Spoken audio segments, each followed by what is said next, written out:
হঠাৎ ঘুম থেকে উঠে দেখি আমি আর নেই। ঘরের চারিদিকে অস্বাভাবিক নীরব।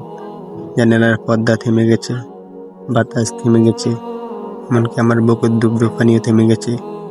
বিছানার এক পাশে আমি পড়েছিলাম, কিন্তু যে পড়ে আছে সে আমি নয়। দেয়ালের ঘড়ি কাটা যখন নিশিরাতে 3টা চুই চুই, অদ্ভুত এক ঠান্ডা শীতলতার ঘর ভরিয়ে দিয়েছে। অন্ধকারে জানালার বাইরে কোনো একটা অচেনা ছায়া নড়ছে। হালকা বাতাসে শব্দের কানে এলো ফিসফিসানি, তোমার সময় শেষ। বিছানার উপর নিজের নিতের দেহ দেখার অনুভূতি ভয়ানক। ঠোঁট নিস্তেজ, চোখ অর্ধেক খোলা।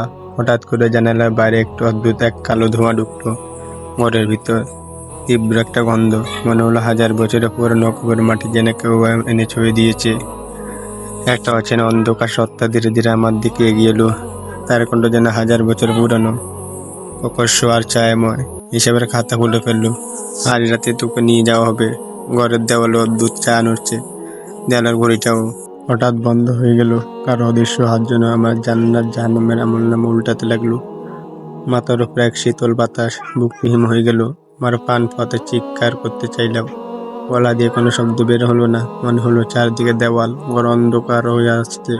তাদের দিকে তাকাতে বেশি উঠল একজন ভয়ানক মুখ, ভয়াবহ কালো দৃশ্য, শূন্য চোখের কোটর। সে বলল, তোমার দুনিয়া শেষ, আর কোনো তবা নেই। চুল কাঁপতে কাঁপতে অন্ধকারে ডুবে গেলাম। কে জানে, হয়তো এটাই সেই মৃত্যু, যেখান থেকে আর কোনো ফেরত নেই। কিংবা এরপরে হয়তো আর অনেক কিছু অপেক্ষা করছি। আপনার মৃত্যুর কথা স্মরণ করে হলো শেয়ার করে অন্য কাছে স্মরণ করিয়ে দিন।